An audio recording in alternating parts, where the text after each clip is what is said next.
First question, please, Tom Deason. G'day, Pat. How you going?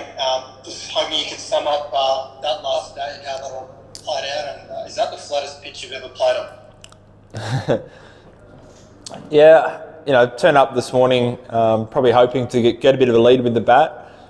Didn't give ourselves a chance, and then probably after the first kind of session, when they were kind of getting up towards a lead of 100 with 10 wickets in hand, probably knew that draw was going to be the result. So as much as anything, start looking towards the next game, which only starts in a few days, and making sure especially the bowlers are fresh for that if needed. In terms of the wicket, it wasn't a super fair contest between bat and ball.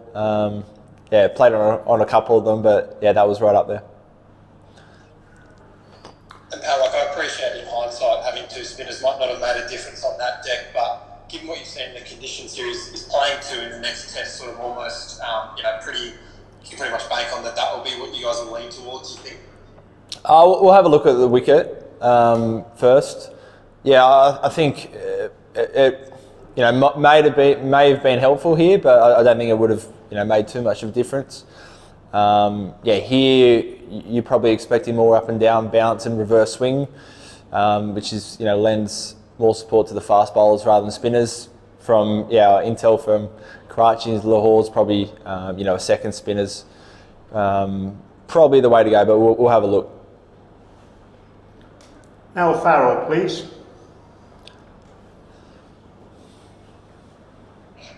Thanks, Murgers. Hi, Pat. Just wondering, when you look at flat pitches, how does the pitch here at Pindi compare to the MCG in the Ashes a few years back? I'd say pretty similar. And probably Ranchy as well. That's another one. They're all quite similar. What did you get out of today and the past few days then? Has there been anything that you feel that's come from it that's been helpful? Yeah, for sure. I think just about all the batters got themselves into the series. I think even today, having someone like Trav Head and Marnus both getting quite a few overs into them, I think that's really helpful, not only for this series, but they got long test careers ahead of them, where I'm sure they'll be bowling lots of overs. They're positives. I think as well, turning up to a pitch that's probably not a traditional pitch you'd get here in rural Pindi, it's probably clear they've made an effort to try and nullify the pace bowling. I think that's a positive. Subcontinent conditions coming away with a draw. It's not a bad result.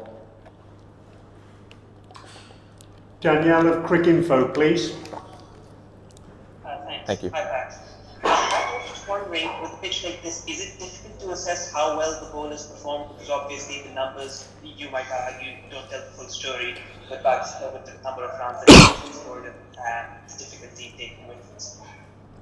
Yeah, I think that's fair. I thought Nathan Lyon bowled really well this Test match. Even today, he probably created 3 or 4 chances that just didn't go to hand. So, it's one of those things you don't look too closely at. Do you think the confidence of the bowlers, particularly Nathan Lyon, takes a bit of a weight after this, or do you just put it out of your mind because, as you said, it's one of the flattest surfaces you build on? No, not a hit at all. We've 3 quick bowlers and Nathan are all quite experienced, played a lot of cricket, really good wickets, flat wickets, bouncy wickets, spinning wickets. So, when we came over here, we knew we were going to experience foreign conditions. What that looked like, we weren't 100% sure. But no, if whoever's called on for next test, we'll be ready to go. Bharat, please. Welcome to Karachi. Thanks, Brian.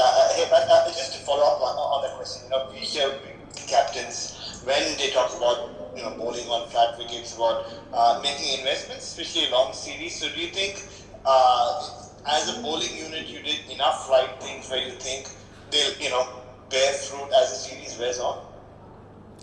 Yeah, I think so.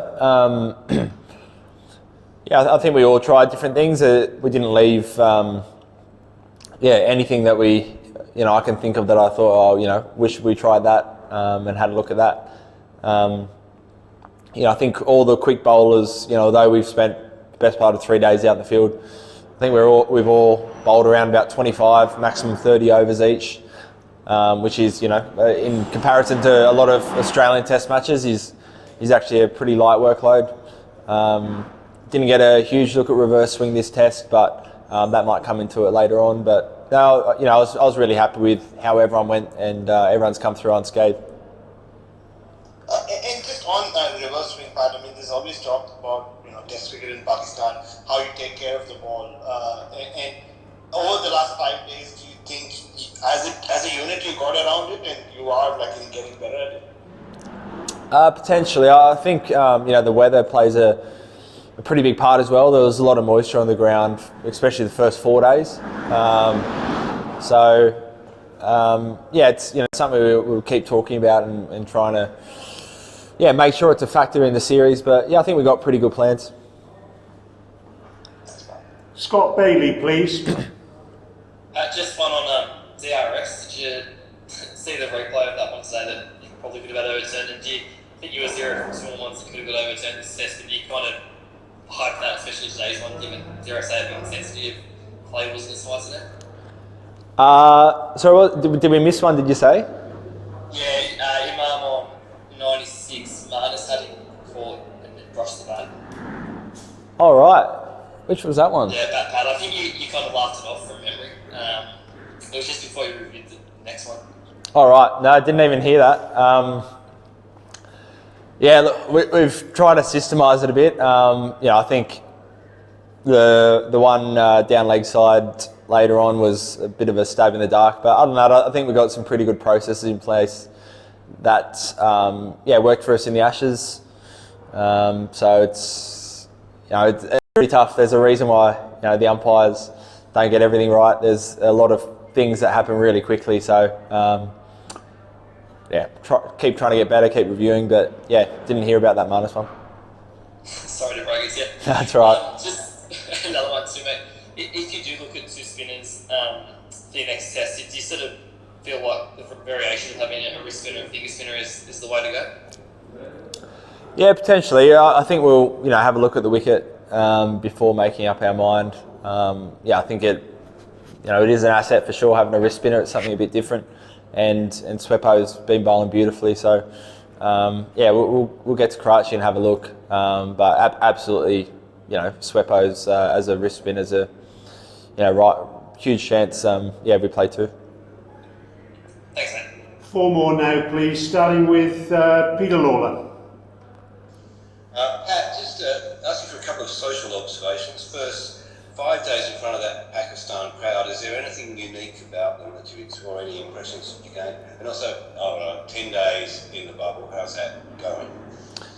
The horns in the crowd were a feature. They were certainly noisy. They were fantastic, the crowd. I think just really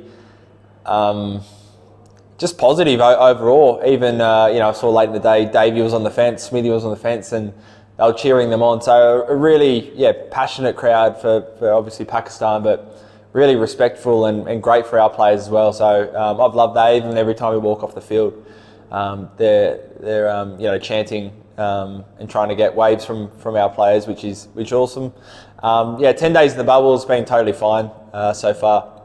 We've got a really good setup here, so it's been good fun so far. And it's Test cricket, so I think everyone's coming to the series pretty fresh. Thank you. Jono, please. Cheers, Brian. G'day, Pat. I know you mentioned it a couple of times with the bowling and couldn't follow everyone, but does it still worry you that heading into the next test with such a short turnaround that you only managed to take 4 Pakistani wickets across 260 overs? No, not at all. No. And just one more quick one from me. It's been a very emotional week across Australian cricket and world cricket. How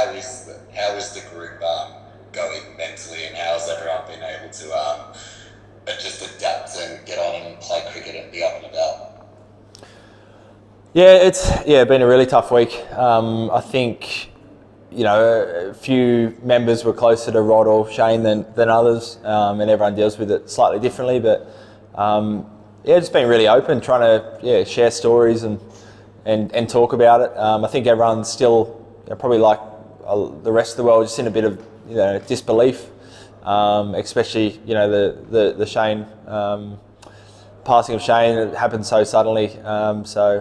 Just get around each other, keep looking after each other, and it's certainly been a big point of conversation. And obviously wish all the close friends and family of both families just all the best. And we've been thinking about them all week. Thanks, Matt. 2 more now, please. Shahid Hashmi and then Idris Malik.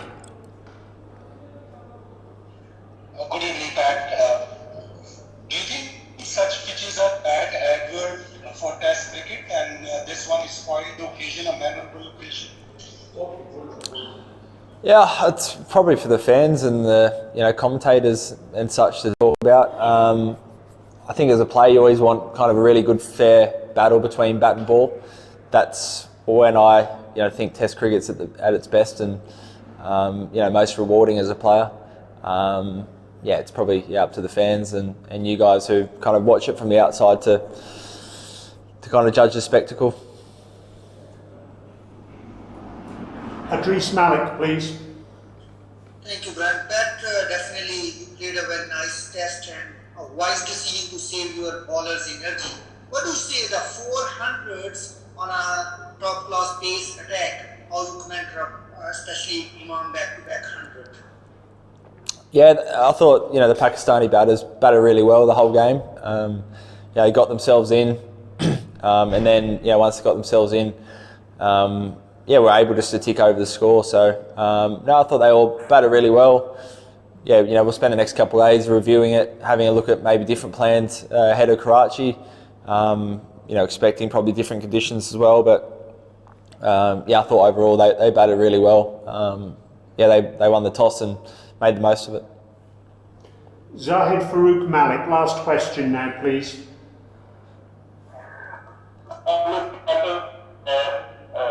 First of all, you played well in Pakistan. How do you rate the spectators' behavior in Rawalpindi?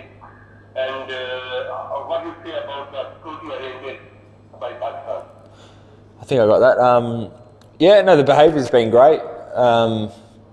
We've just been able to look at the cricket, concentrate on the cricket, and here at the venue, crowd's been fantastic.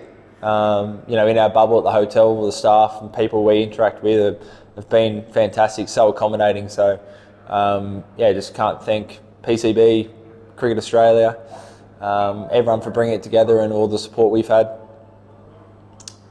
Okay, everyone, thank you very much indeed for your time. Thank you. Thanks. Thanks, Marcus. Thanks, Matt.